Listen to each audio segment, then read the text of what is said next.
السلام عليكم ورحمة الله وبركاته. الحمد لله رب العالمين، والصلاة والسلام على سيدنا محمد وعلى آله وصحبه أجمعين، وما توفيقي إلا بالله، لا حول ولا قوة إلا بالله العلي العظيم. سبحانك لا علم لنا إلا ما علمتنا إنك أنت العليم الحكيم. கண்ணியத்திற்குரிய பெரியோர்களே, அன்பார்ந்த சகோதரர்களே, அண்மையில் நமது நாட்டையே ஒழுக்குகின்ற ஒரு செய்தியை கேள்விப்பட்டு நாமெல்லாம் அதிர்ந்து போனோம். அதுதான் நமது அண்டை மாநிலம் கேரளாவிலே வயநாடு மாவட்டத்திலே ஏற்பட்ட நிலச்சரிவின் காரணத்தினால் பன்னூற்றுக்கணக்கான மனிதர்கள் இவ்வுலகை விட்டும் பிரிந்து விட்டார்கள். யாராலும் தாங்கிக் கொள்ள முடியாத ஒரு மிக மிக துயரமான நிகழ்ச்சி அது கேரளாவிலே நடந்திருக்கிறது. கேரளா அப்படின்றாலே எல்லோருமே விரும்புகின்ற ஒரு பூமி, பச்சை பசேல் இருக்கும். அந்த மாநிலம் முழுவதும் எல்லாம் மலைகள், தென்னை மரங்கள், ஆறுகள், இப்படி ஒரு செழிப்பான பூமி தான் அந்த கேரளா. கேரளா என்று ஏன் பேர் வந்துச்சு என்று சொல்கின்ற போது கூட ஒரு காரணத்தை கூறுவார்கள். அரபிகள் எல்லாம் அந்த மாநிலத்திற்கு வந்தாங்களாம். அந்த காலத்துல வியாபார நோக்கத்தோடு வந்தவங்களுக்கு இளநீரை கொடுப்பாங்கல்ல, அந்த மக்கள் இளநீரை கொடுத்தாங்க. தென்னை மரங்கள் அரபு நாட்டில கிடையாது. இளநீர் அப்போதுதான் அரபிகள் முதலாக அருந்துகிறார்கள். அப்பொழுது அவர்கள் சொன்னார்கள், ஹாதா ஹைருல்லா, ஹைருல்லா, அல்லாஹ் எங்களுக்கு கொடுத்த மிகப்பெரிய நல்லவை என்று அரபியில் சொன்னாங்க. ஹைருல்லா அப்படின்னாங்க. ஹைருல்லா நமக்கு தெரியும், நல்லது, நன்மை தெரியும். ஹைருல்லாங்க அல்லாஹ் தந்த நல்லவை.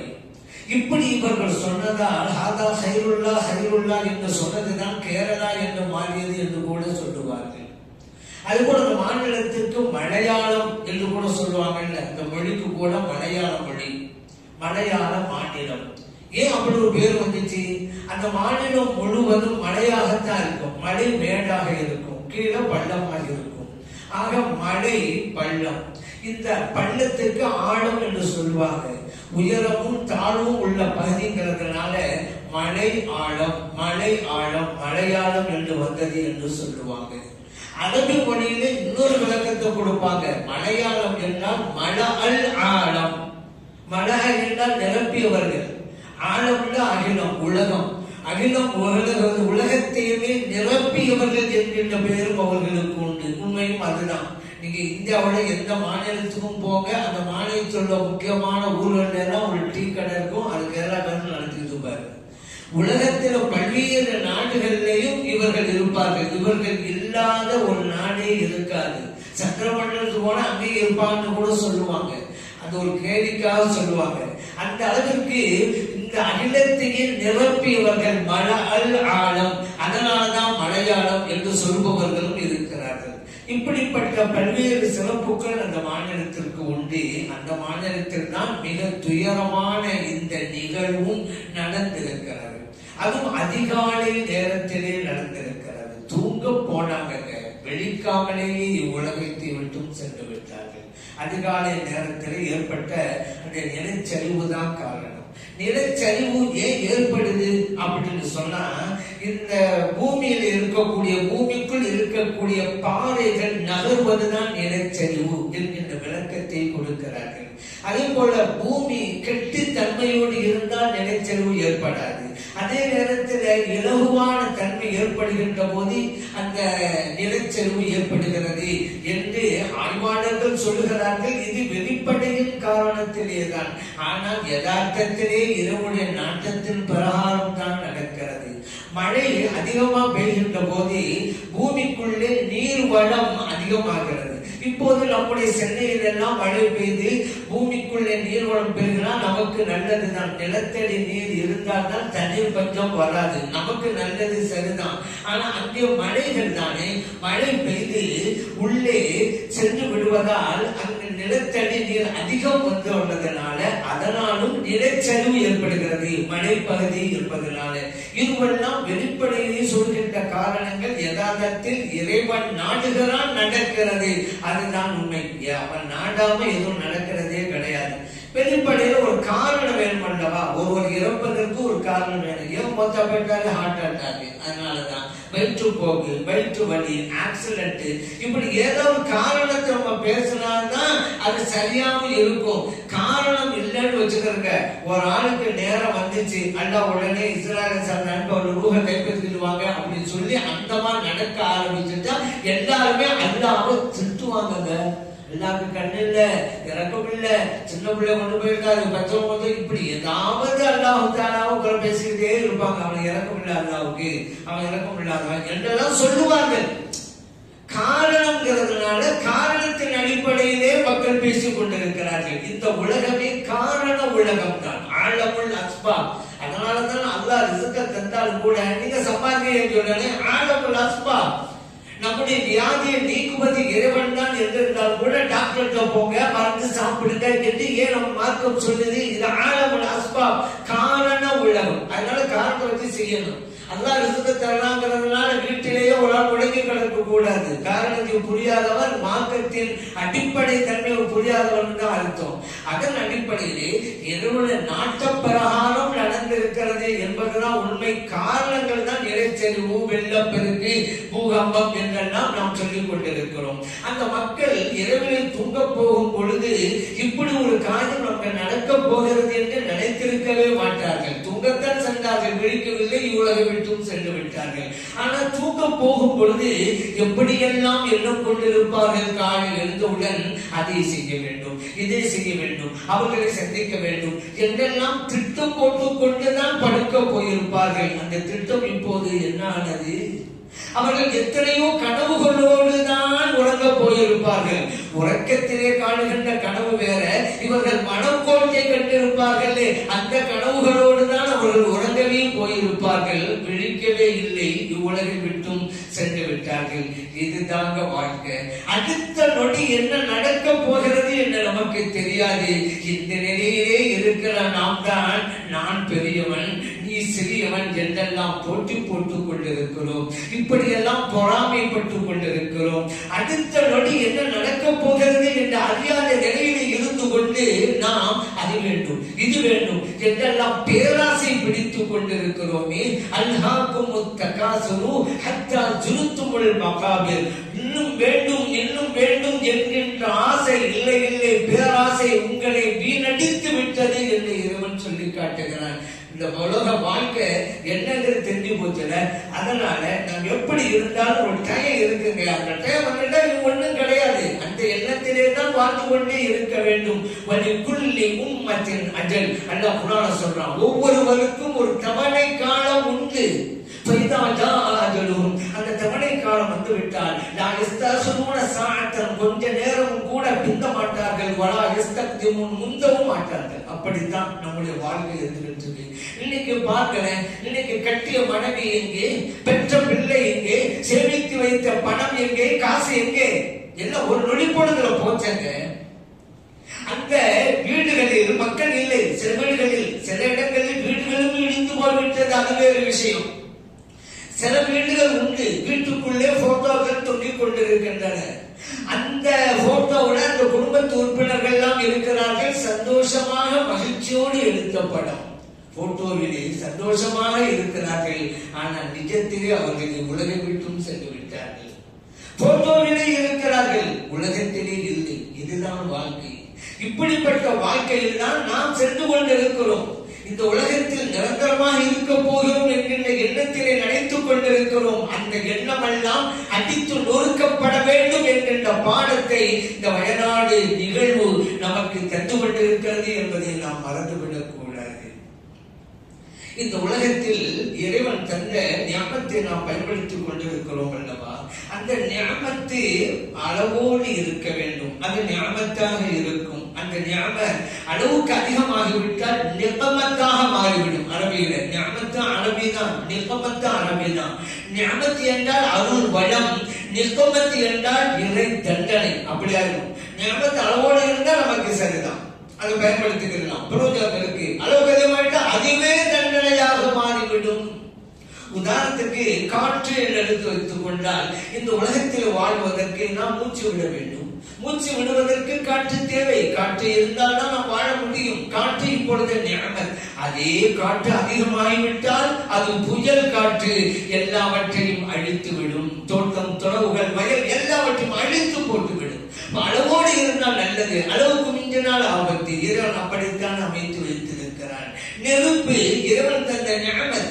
விளக்கேற்றுக் கொள்ளலாம், சமையல் செய்து கொள்ளலாம் அளவோடு இருந்தால். அந்த நெருப்பு அதிகமாகிவிட்டால் நாம் வசிக்கிற வீட்டை எரித்துவிடும், அங்கே இருக்கிற பொருட்களை எரித்து சாம்பலாக்கிவிடும், மனிதர்களை எரித்து ஒண்ணுமில்லாமல் ஆக்கியிருக்குங்க. அப்ப அளவோடு இருக்கிற நெருப்பு கூடனா ஆபத்து தான். அப்படித்தாங்க தண்ணீர் வேண்டும் அருந்துவதற்கு, உயிர் வாழ வேண்டும் அல்லவா? அதே போல் உயிர் வாழ்வதற்கு நாம் உணவு சாப்பிட வேண்டும், தானியங்கள் வேண்டும், காய்கறிகள் வேண்டும், பழங்கள் வேண்டும். இவைகளை எல்லாம் நாம் விளைவிப்பதற்கு தண்ணீர் வேண்டும். அளவோடு இருந்தால் நமக்கு ஞாபகத்து தான். அதே தண்ணீர் அதிகமாகிவிட்டால், வெள்ளமாக உருவெடுத்து விட்டால் மனிதர்களை அழித்து போட்டுவிடும். அதுதான் நடந்தது இப்போ வயநாட்டில் பார்க்கிறோம்ல. வயநாடு என்ன ஆச்சு? அந்த தண்ணீர் அதிகமானதுனாலதான் எல்லாவற்றையும் அடித்துக் கொண்டு செல்கிறது. மனிதர்களை மட்டுமா, கால்நடைகள், ஆடுகள், மாடுகள், இன்னும் சொல்ல போனால் யானை தண்ணீரிலே செத்த வண்ணம் மிதந்து கொண்டிருக்கிறது. எத்தனை பேர் அழித்து விட்டது இந்த வெள்ளம் பாத்தீங்களா? இறைவன் குர்ஆனிலே அதான் சொல்றான், ஃபால்சல்னா அலைஹிமுத் தூஃபான். இதற்கு முன்பு வாழ்ந்த சமூகத்திற்கு இறைவன் வழங்கிய தண்டனை பற்றி சொல்கிறான். காற்றை அனுப்பி வைத்தான். ஆது கூட்டத்தினருக்கு புயல் காற்றை அனுப்பி வைத்து அவர்களை நாம் அழித்தோம். எல்லாம் சொல்றான். மழையை பெய்ய வைத்தும் கூட அவர்களை நாம் அழித்தோம், ஒழித்தோம். இப்படி நடந்திருக்குது. ஒரு சிலர் தவறு செய்கின்ற போது இறைவன் தண்டனையை இறக்குவான். அங்கே இருக்கிற நல்லவர்களும் இந்த உலகத்தில் அதில் அகப்பட்டுத்தான் கொள்வார்கள். நடைமுறையில் கூட சொல்லுவாங்கல்ல, நல்லவருக்கு பெய்யும் மழை எல்லோருக்கும் அப்படிம்பாங்க. நல்லவர்கள் பெய்யுது, தீயவனா அனுபவிச்சிருக்கிறாங்கல்ல. அந்த மாதிரி பொல்லாருக்கு இறங்கும் தண்டனை நல்லாக்கும். அப்படித்தான். அப்ப நல்லவங்களா வாழ்ந்தாங்க, அதுக்குண்டான பலன் மறுமையில அல்லாஹ் கொடுப்பான். இந்த உலகம் பிரிக்க முடியாது. நான் நல்லவனா, நீ உனக்கெல்லாம் ஆள் வராது, உனக்கு காற்று வராது, இங்க பிரிக்க முடியாது. ஒண்ணு இறக்கி வச்சா எல்லாருக்கும் தான். இப்ப அதே போல பாருங்க, இப்ப இந்த வயநாடு மாவட்டத்திலே இப்படி ஒரு துயர நிலை ஏற்பட்டிருக்கிறது. நல்லவர்களும் இருந்திருப்பார்கள், தீயவர்களும் இருந்திருப்பார்கள். ஆனா இன்னைக்கு என்னன்னு சொன்னா, இறைவனுக்கு நன்றி செலுத்தும் குணம் குறைந்து போய்விட்டது. வசதி கூட கூட படைத்த ரப்பை மறந்து கொண்டே செல்கிறார்கள். அப்பொழுதெல்லாம் நமக்கு எல்லாமே கம்மியாக தான் இருக்கும். வசதி கம்மி, பண வசதி எல்லாம் கம்மி. அப்ப எல்லாம் அதிகமா நினைச்சாங்க. இப்ப நிறைய வசதி வந்தோட அல்லாவே மறந்து போயிட்டாங்க. சுக்கர், நன்றி இல்லை. அதனால அல்லாஹ் குர்ஆன் சொல்றான், நான் தந்த ஞாபகத்துக்கு எனக்கு நீ நன்றி செலுத்துப்பா, மேலும் மேலும் நான் உனக்கு தர்றேன். வலை கவர்த்தும், ஆனால் நன்றி மறந்தவனாக நீ இருந்த என் தண்டனை கடுமையானது என்று அல்லாஹ் சொல்லி காட்டான். அதுதான் நடந்திருக்கிறது. நல்லோரும் அவங்க இருப்பாங்க, இருந்தாங்க. எத்தனை நல்லவர்கள், தொழுகையாளிகள், தர்மம் செய்யக்கூடியவர்கள், மௌலவிமார்கள், பள்ளிவாசல் இமாமா இருந்தவங்க போயிட்டாங்களே மௌலவிமார்கள். அப்ப என்ன தண்டனை வந்தா எல்லாரும் தான் நல்லவங்களுக்கு அதுதான் அங்க கொடுப்பாங்க விஷயம். ஆனா இந்த உலகத்திலே எல்லோரும் ஒன்று அப்படிங்கிறத அல்லாஹ் தஆலா நியமிச்சு வச்சிருக்கிறான். இந்த உலகத்தில் மரபும் நியதியும் அதுதான். அல்லாஹ் நினைச்சா மாத்தலாம், அதுவே விஷயம். ஆனா இந்த உலகம் இப்படிதான் இருக்குன்னு அல்லாஹ் அமைச்சு வச்சுட்டான். அது பிரகாரம் நடந்து போய்கிட்டே இருக்குது. இன்னொரு விஷயம், இந்த உலகத்திலே நல்லோர்கள் தீயவர்கள் எப்படி வாழ்ந்தாலும் அவர்களுக்கு எல்லோரையும் ஒன்றாகத்தான் வைத்து வைத்திருக்கிறான். இப்ப ஃபிரௌன் எவ்வளவு பெரிய கொடியவன், ஆனா இந்த உலகத்தில் அரசாட்சியை கொடுத்து வச்சிருந்தான்ல. சரி, இன்னைக்கு உயிரிழப்பு எப்படி இருந்துகிட்டு இருக்கு? அங்குள்ள சூழல் கேட்டா 300 என்கின்ற வரை வந்திருக்கிறது. ஆனால் இன்னும் காணாமல் போனவர்கள் நிறைய இருக்கிறார்கள் என்று சொல்றாங்க. அவ்வளவு பேர் போயிருக்கிறாங்க. பிள்ளைகள் இருக்கிறார்கள், பெற்றோர்கள் இல்லை. பெற்றோர்கள் இருக்கிறார்கள், பிள்ளைகள் இல்லை. மனைவி இருக்கிறாள், கணவன் இல்லை. கணவன் இருக்கிறான், மனைவி இல்லை. இன்னும் ஒரு சோகம் என்ன தெரியுமா? இறந்து போனவருடைய அந்த சடலத்தை மையத்தை வாங்குவதற்கு உறவினர்கள் இல்லை. அவர் ஒரு ஆள் இருக்கிறாரு, சொந்தக்காரங்களும் உதவிட்டாங்க. யாரோ ஒரு ஆள் தானே அதை எங்களோட வாங்குவாங்க. இன்றைய பேப்பர்ல இன்னொரு துயரமான ஒரு படம். ஒரு தாய் தன் குழந்தையை அரவணைத்துக் கொண்டிருக்கிறார். அப்படி ஒரு போட்டோ அப்படியே உயிர் பிரிந்திருக்கிறார். இதெல்லாம் பார்க்குது எப்படி இருக்கும் பாருங்க. அந்த நேரத்திலும் என் குழந்தை என்றுதான் ஒரு தாய் பதறி இருக்கிறார். அவருக்கு கையை வைத்து அரவணைத்துக் கொண்டிருக்கிறார். உயிர் போயிருக்கிறது. இப்படிப்பட்ட ஒரு கொடுமைகள் தான் அங்கே நடந்திருக்கிறது. வெளிப்படையிலே நடந்திருக்கிறது. அதனால நல்லவங்க கெட்டவங்க அல்ல யாருக்கு எப்படி அமைச்சிருக்கிறாங்கிறது படைத்த ரப்புக்கு தான் தெரியும். இன்னும் கூட தோண்டிக் கொண்டுதான் இருக்கிறார்கள். சடலங்கள் ஏதாவது புதையுண்டு போயிருக்குமோ என்பதற்காக துப்பறியும் நாய்களை எல்லாம் கொண்டு வந்திருக்கிறார்கள். மனித உடல் எங்கே மருந்து கிடைக்கிறது என்று கண்டுபிடிப்பதற்காக இன்னும் நடந்திருக்கிறது. நமக்கு ஒரு ஆச்சரியமும் இருக்கிறது. என்ன தெரியுமா? உடலை எடுக்கத்தான இப்ப மண்ணை தோன்றாங்க. நமக்கெல்லாம் தெரியும் உடலை அடக்க மண்ணை தோண்டுவார்கள். இப்போதோ உடலை எடுக்க மண்ணை தோண்டிக் கொண்டிருக்கிறார். இறந்தால் புதைப்பார்கள். இன்றைக்கு புதைந்ததான் இருந்து கொண்டிருக்கிறார். அப்படி ஒரு நிகழ்வை இறைவன் கண் முன்னாலேயே காட்டிக் கொண்டிருக்கிறான். நமக்கு ஒரு படிப்பினையாக இன்றைக்கு நாம் செய்ய வேண்டியது படிப்பினைகள் தான். இப்படிப்பட்ட துயரத்திலே சிக்கிக் கொண்டவர்களுக்கு நம்மால் ஆன உதவிகள் செய்ய வேண்டிய கடமையும் நமக்கு இருக்கிறது. நம்ம நாயகம் ஸல்லல்லாஹு தான் சொல்லி தந்திருக்கிறாங்க. மனித சமூகம் எப்படி இருக்கணும்? ஒரு உடலுடைய உறுப்புக்கள் மாதிரி இருக்கணும். ஒரு உறுப்புக்கு ஒரு நோய் என்று வந்துவிட்டால் அதனுடைய வேதனையிலே மற்ற உறுப்புகளும் பங்கெடுக்கின்றன. கண் வலி வந்தால் வேதனை கண்ணுக்கு மட்டும் கிடையாது, உடல் முழுவதும் வேதனை அவர் அனுபவிக்கிறார். காய்ச்சல் ஏற்பட்டதா அப்படித்தான், உடல் முழுவதும் அவர் வேதனையை அனுபவிக்கிறார். நபி ஸல்லல்லாஹு சொல்றாங்க. இப்போ நம்ம கூட சொல்லலாம்ல, கண்ணுக்கு ஒரு நோய் வந்துட்டா மருந்து வேணும்னு மெடிக்கல்ல போய் அங்க உள்ளவர்கிட்ட வாய்தான கேட்குது மருந்து தாப்பாண்டு, மருந்து கிடைச்ச உடனே கைதான தடவி கொடுக்குது. அப்படியான சரி, அந்த மெடிக்கலுக்கு நடந்து போனது கால் தானே, கண்ணுக்கு தான் நோய், மற்ற உறுப்புகள் உதவி செய்தா இல்லையா? நபி ஸல்லல்லாஹு அலைஹி வஸல்லம் சொல்றாங்க, மனித சமூகம் ஒரு கட்டிடத்தின் கற்களை போன்று இருக்க வேண்டும். ஒரு கல் இன்னொரு கல்லை பற்றி பிடித்துக் கொண்டு இருக்கிறதை, ஒரு மனிதன் இன்னொரு மனிதனை சார்ந்து வாழ வேண்டும், உதவிகள் செய்ய வேண்டும். அதன் ஒரு கட்டத்திலே இப்போது நாம் வந்திருக்கிறோம். இன்னைக்கு அவங்க ஆயிரக்கணக்கான பேர்கள் முகாம்களில் அடைந்திருக்கிறார்கள். அந்த வயநாட்டு மாவட்டத்தில் ஆயிரக்கணக்கான பேர்கள் முகாமில் தங்கியிருக்கிறாங்க. உறவுகளில் இருந்திருக்கிறாங்க. உறவுகளில் கூட ஒரு முகாமில் ஒருவர் இருக்கிறார், அவர்கள் சார்ந்த உறவினர் இன்னொரு முகாமில் இருக்கிறார். ஏன்னா அங்கங்க கொண்டு போய் வச்சதுதானே, அப்படி இருந்துட்டு இருக்கிறாங்க. அவர்களுக்கு உதவி செய்ய வேண்டியது என்ன?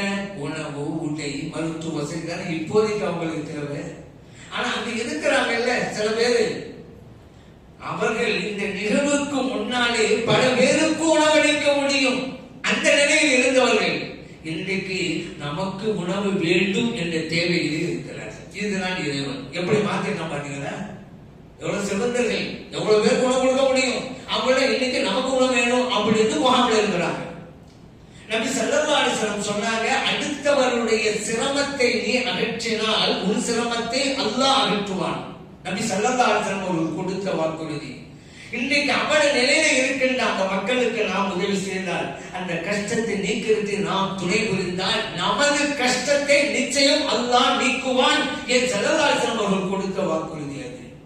பொதுவாக முஸ்லிம்கள் உதவி செய்கின்ற மனப்பக்குவத்தை பெற்றவர்கள் இயற்கையாகவே. ஏன்னா அந்த மார்க்கம் அவர்களுக்கு அதை போதித்திருக்கிறது. அது நிதர்சனமாக சென்னையில் ஏற்பட்ட வெள்ளப்பெருக்கெடுக்கும் போது கூட நம்ம பார்த்தோம் அல்லவா? சென்னையே மிதந்தது, சென்னையில் இருக்கக்கூடிய வீடுகள் எல்லாம் மிதந்தது அல்லவா? அந்த நேரத்தில் களப்பணி ஆற்றியவர்கள் இஸ்லாமியர்கள் தானே. நிவாரண பணி, மீட்பு பணி எல்லாம் இஸ்லாமியர்கள். அதுல ஒரு சில இளைஞர்கள் அவருடைய அமைப்பை, அவருடைய இயக்கத்தை அடையாளம் காட்டுவதற்காக அதில் எழுதப்பட்ட அமைப்பு பெயர் எழுதப்பட்ட டிஷர்ட்டை போட்டுக்கிட்டு உதவி செஞ்சாங்க. அங்க இகலாசு கிடையாது, பேருக்காக புகழுக்காக தூக்கி எறிஞ்சிருவான் அந்த அமலையில அல்லாஹ். அது ஒரு ரியா, அதுவும் சிறுக்குதான். ஏன் நல்வணக்க செஞ்சா அல்லாஹ்வுல செய்யணும், அவன் பாராட்டுவான்னு செஞ்சா வணக்கத்தை வேறாண்டுதான் நீங்க இதைத்தான் அஷ்ஷிருக்குல் அஸ்கர் என்றார்கள் நபி ஸல்லல்லாஹு அலைஹி வஸல்லம் அவர்கள். சிறிய ஷிர்க் அப்படி செஞ்சவங்க. ஆனா எத்தனையோ நல்லவர்கள் அந்த சென்னை வெள்ளப்பிரளயத்தின் போது எந்த ஒரு அடையாளமும் காட்டாம அல்லாஹ் ஒருவனுக்காக உதவி செய்தார்கள். அப்படியும் இருந்தார்கள். எத்தனை இஸ்லாமிய நல்லுள்ளங்களை பார்த்தோம் அல்லவா? எத்தனை பள்ளிவாசல்கள் இருக்க இடம் கொடுத்தாங்களே பாதிக்கப்பட்டவங்களுக்கு. அந்த பள்ளிவாசல்லையும் பெரிய சட்டு வச்சு சமைச்சு சோறு கொடுத்தாங்களே சென்னையில் நாம பார்த்தோம் அல்லவா? ஏன் முஸ்லிம்களுக்கு இயற்கையாக அந்த எண்ணம் உண்டு. காரணம் அவர் உள்ளத்தில் இருக்கக்கூடிய ஈமானது, அவர் உள்ளத்தில் இருக்கக்கூடிய இறை நம்பிக்கை அது, அவர்கள் ஏற்றிருக்கிற மார்க்கம் இஸ்லாம் அது. ஆகவே அவங்க அப்படி செஞ்சாங்க, அப்படிதான் செய்வாங்க. ஏன் இறைவன் குர்ஆன் சொல்றாங்க, குன்தும் கைர உம்மத்தின், நீங்க தான்பா மிகச்சிறந்த சமுதாயம் என்று அல்லாஹ் சொல்றான். எதுக்காக வேண்டி? உஹ்ரிஜத் லின்னாஸ். அடுத்து சொன்னா அல்லாஹ் தஆலா, நீங்கள் மக்களுக்கு சேவையாற்றுவதற்காக படைக்கப்பட்டிருக்கிறீர்கள். ஆகவேதான் மற்றவர்களுக்கு சேவை செய்வதற்காக தங்களை அர்ப்பணித்துக் கொண்டது இந்த இஸ்லாமிய சமூகம். அங்கே மனம் பார்க்கவில்லை, இனம் பார்க்கவில்லை, மொழி பார்க்கவில்லை. பாதிக்கப்பட்ட மக்கள் அது மட்டும் தான் பார்த்தாங்க, உதவி செஞ்சாங்க. எல்லா ஊடகக்காரர்களும் புகழ்ந்து பேசுறாங்க. நடந்துச்சா இல்லையா? அவங்க போனாங்க. ஆனா புகழுக்க நாம் செய்யக்கூடாது, அது ஒரு விஷயம்.